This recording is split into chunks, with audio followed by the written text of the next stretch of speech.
there are some pretty obvious aspects of the structure.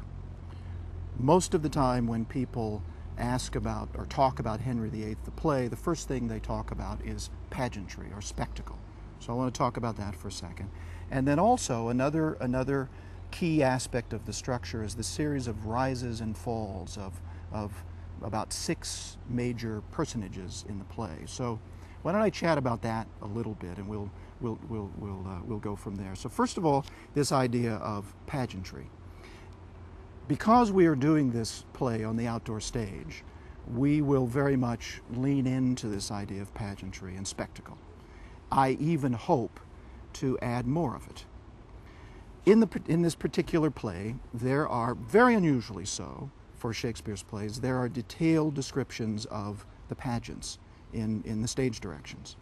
And most of those stage directions, or most of the detail that you find in those stage directions, you will find in Holinshed's Chronicles, or Hall's Chronicles, or Cavendish's Chronicles. These are all historians who wrote in the period. So those descriptions are there in the play, and it's rather fascinating. So we will recreate some of these passages. Most of them are descriptions of processions in great detail, indicating the personages of the period and sort of places of state and that sort of thing, which I don't think will mean as much to us.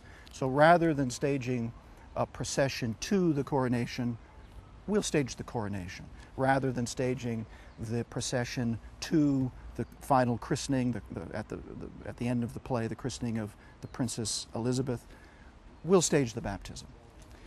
The beginning of the play starts with a description by the Duke of Norfolk of the Field of the Cloth of Gold, which was this lavish meeting of the kings. During this, I think it was a 3-4 week period, the kings met and, of course, discussed political issues, but also there was jousting and wrestling and eating and all of that sort of thing. It was over the top, and there were masks.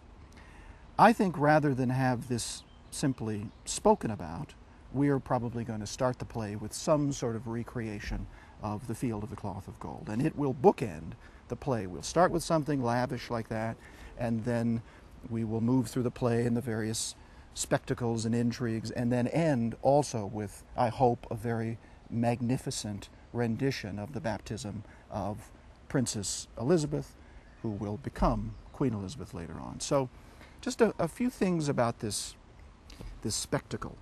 During the Renaissance, there were frequent performances of masques, M-A-S-Q-U-E-S.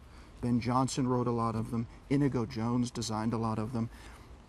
Shakespeare would have seen them because they were taking place during the time of James I, which was really when this play was written, 1613.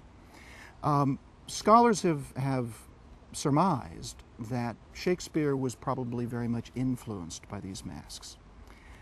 And I think from this point, where I am now working on the play, I'm intrigued by this idea of masks. A few things about them, just some minor details. Masks apparently started with an anti-mask and ended with a mask. The anti-mask was a portrayal of disorder in the kingdom, disorder in the world, and the mask was an imposition of order, usually by the presence of the king.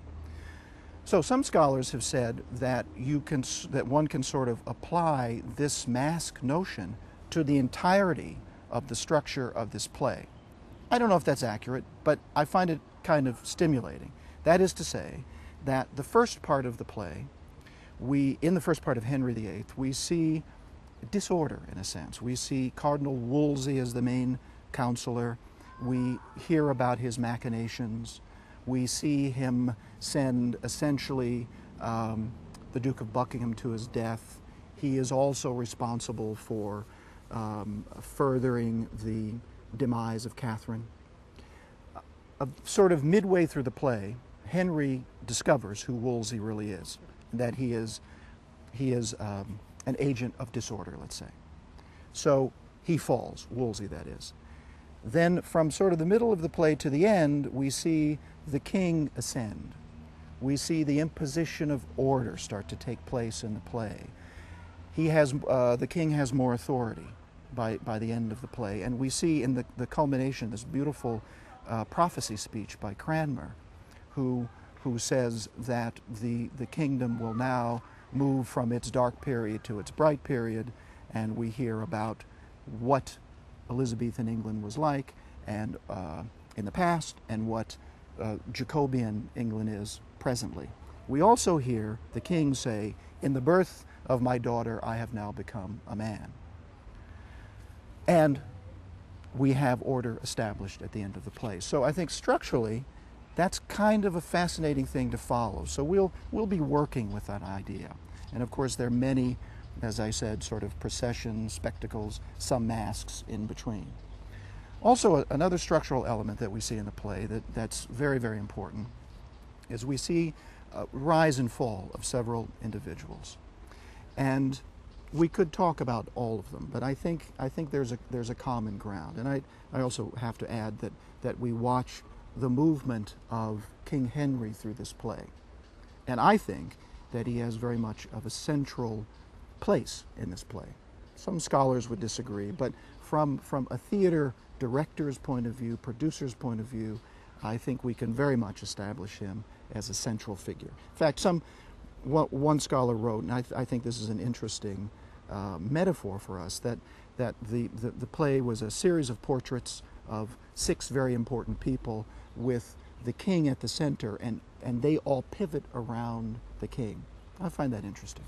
So anyway, in these various falls and rises, we see a commonality, and I think it comes to it brings us to a central theme of the play.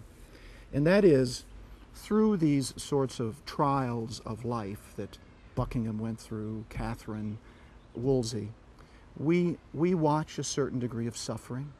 We watch tribulation take place. We watch what happens when there is too much pride in an individual, the case of Wolsey, someone who is motivated too much by materialism. We see what happens. Now, in the case of every one of these folks who fall, they learn something about themselves and about life. And I think this is part of the point of the play, that every one of them comes to some sense of self-knowledge. And for me, that's key to the play right now, that we watch these individuals, through whatever their ups and downs might have been, arrive at some level of self-knowledge. Forgiveness as well, and retribution, so that we see through the movement of the play this very kind of positive growth. It's almost as if each of these persons, to use a modern term, arrive at some self-actualization.